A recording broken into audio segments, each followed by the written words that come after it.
on the rise. If you want peace in Syria, you have to come to Russia.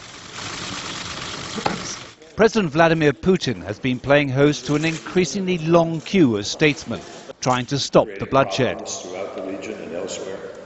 The latest to arrive is the UN's Secretary-General Ki Moon.So. So far, though, the Russian leader has shown no sign of abandoning Bashar al-Assad.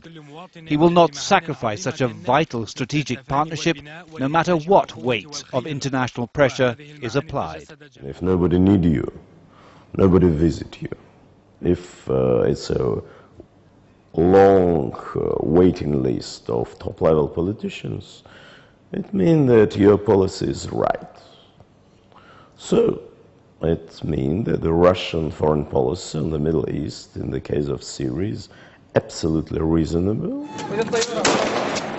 The Russians are rigidly opposed to any armed intervention by the West in Syria. They fear if extremists gain the upper hand there, it would destabilize their own volatile borders in the North Caucasus. There might only be a low-level conflict right now in Dagestan, a neighbor of Chechnya, but it could ignite into an all-out war if Syria descends into anarchy.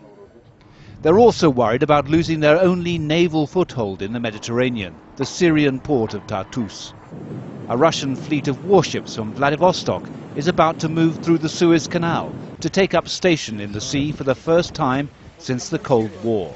Putin's ambitions are growing.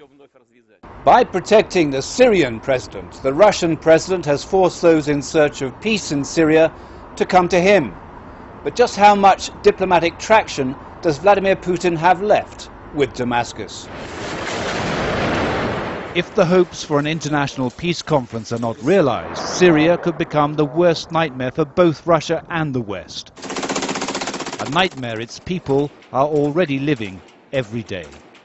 David Chater, Al Jazeera, Moscow.